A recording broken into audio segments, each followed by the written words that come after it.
we're in the kitchen. This is very exciting.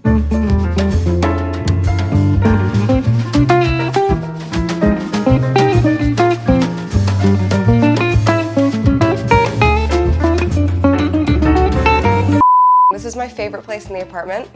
A lot of love has gone into this kitchen, and I've lived here less than a year. So I got a bunch of ingredients out here today because we're gonna make one of my favorite hors d'oeuvres, I guess you could call it, or pinchos as they call it in Spain. This is CON TOMATE, which is the butchered American way of saying tomato and bread. It sounds much better in Spanish, but it's fine. And that's where I learned how to make this recipe. I was studying abroad in Barcelona in 2019. Feels like forever ago. And I ate this probably every day. This is like one of the appetizers that was at probably every restaurant that you could go to there. And it's so simple, and it's just the best thing ever. I'm not really like a snack person, but I love like another meal or like a tiny meal again, which is exactly what this is. And I'd come home from the bars, and literally there was a 24-hour supermarket under my apartment. I would grab bread, some sort of amazing cured meat, and tomatoes, and I would just make this in my kitchen at like 3 in the morning, and it hits every time. So let's get started. Well, I kind of raided Trader Joe's tomatoes yesterday because it's not tomato season, so the Roma tomatoes are a little bit small. I like these the best because when you're using a box grater, you know, you're always at risk with cutting your fingers, and I do it probably every time. So I like a tomato that's got a little bit of length. That way I can avoid, you know, any cuts on the hands. They might still happen, but that's okay. We're still gonna try. I've got some garlic.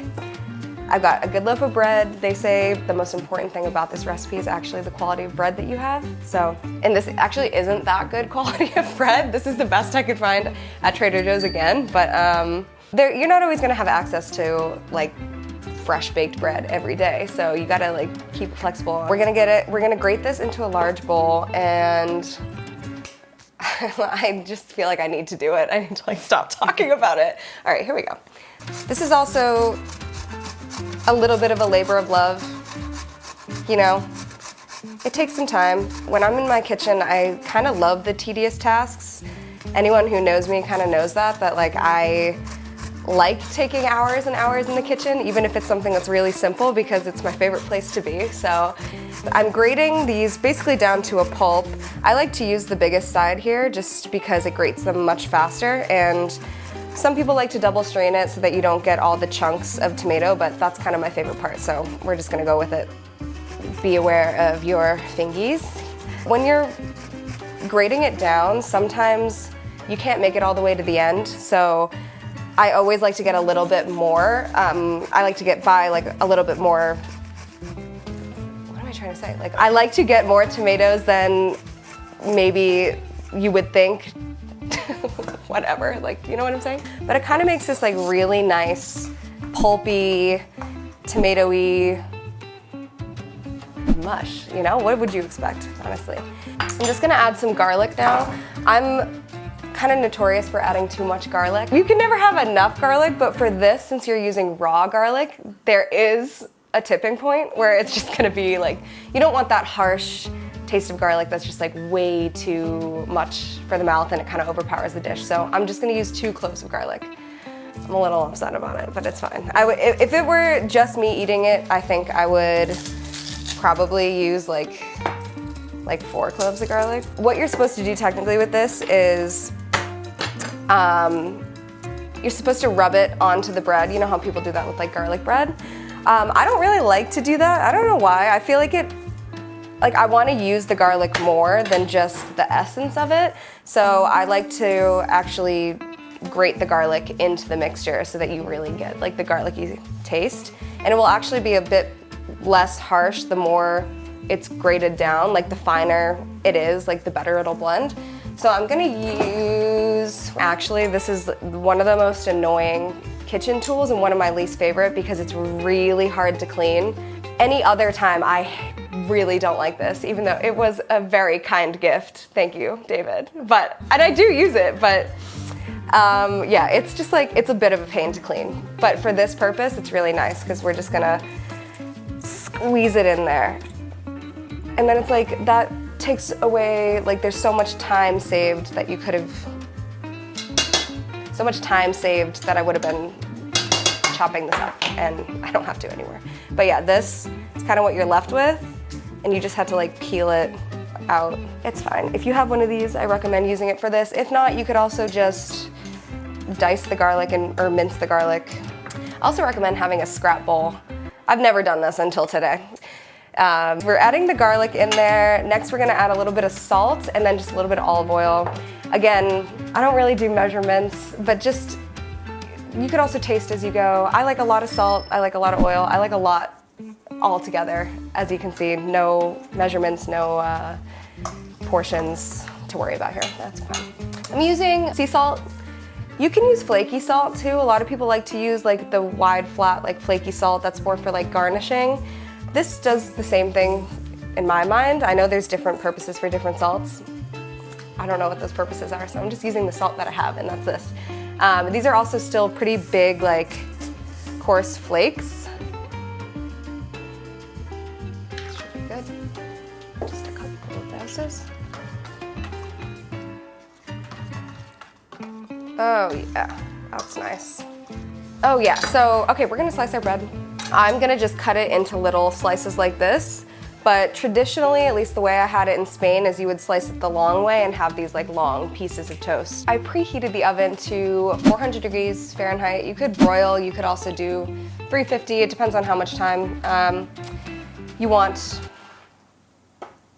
Yeah, we're gonna toast the bread, is what's happening. We're toasting the bread. It's really as simple as that. It doesn't need a really long explanation. You could throw the bread in the oven, you could put it on a pan with some olive oil and sear it. You could put it in the toaster oven, whatever you have. Personally, I like the light crisp of using a little bit of olive oil and the oven. I just think it like evenly, I actually don't know why I like it. I think I just do that, and so we're just gonna like, it's all I've ever done and it works, so we're just gonna roll with it. And this worked out quite well. I didn't know if it was gonna fit on the pan, because again, I have no concept of space or time. Little drizzle of olive oil. You could use any oil too. It could be like a neutral oil if you don't really wanna use your nice olive oil. So I'm just gonna lightly drizzle. And then I'm just gonna flip these and do the same thing to the other side, just so everything is treated as an equal. Each side gets a little coat. But this, yeah, when I was in my apartment at 3 a.m., I was pan frying them with amazing olive oil and a little bit of salt, and the whole apartment would smell unbelievable. Bread is oiled and salted. I'm gonna put it in the oven for maybe like 5 to 10 minutes. It's up pretty high, and I don't want these to be like scorched and like super golden brown, just because they're so small that once they toast, they can kind of become, they can harden really quickly if you leave them in there too long. So I'm gonna set a timer for like 5 minutes, check on them, maybe give them a flip. All of the next steps you're gonna see for this recipe, I will say, are completely optional. Like you don't have to add chives, you don't have to have anchovies. We're gonna add a ton more sodium, I was gonna say, because anchovies are just naturally very, very salty. But I love anchovies, and anchovies can be used for so many things. And of course, like the quality of the tin fish in Europe was just like superior. Now it's become a thing here, and we luckily have access to really high quality tin fish, but we're putting anchovies on top, and it's gonna be really good. It's gonna add some extra salt. And then we're gonna chop up some chives. I've done green onion for this too. They're all in the onion family, so, you know. Okay, chives are chopped, anchovies are prepped, tomatoes are wet, bread is toasted. We're gonna plate. That's how you want it to look. That's how I want it to look. Maybe if it's too toasted for some people, I understand. If it's not toasted enough, I also understand that. The best way to do this ever would be on a grill, but I don't have that luxury yet. Just plate it up. I like to do tomato. Well, you do bread, tomato, anchovy, chive. You can switch that order up if you want. You want to do anchovy first and be crazy, do it. I don't recommend it. I'm not the boss of you. this will impress your friends. Because you know, it's just one of those things that like, they don't have to know how easy it was. It looks really cool and it looks like it could be served in a restaurant. So I feel like everything kind of needs a pop of green at the end, like a garnish. Not all garnishes are green, but I just love like the brightness that it brings. Like that was pretty easy, if you think, like that was so easy. Minus the hour it took to grate down 17 tomatoes. Like that was pretty easy. It's delicious. I'm gonna try one. And then if you guys want to try one too, obviously. These are not all for me. Cheers. Oh. Yeah.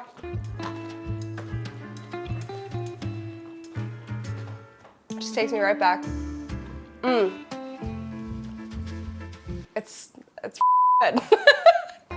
We have, again, I'm just pairing it with some more like Basque-esque, if you will, inspired foods. I have tortilla española. I have a beautiful charcuterie board, the star of the show, the CON TOMATE, and then just a little extra, something sweet. Not inspired by anything in particular, but a carrot cake, because I love carrot cake. I hope you enjoyed watching this. This dish, it means a lot to me. It brings back really wonderful memories, and I think that's the best part about recreating recipes that mean something to you, is that you get to always have that memory, hopefully, and you get to share it with friends too. So that's what I'm gonna do.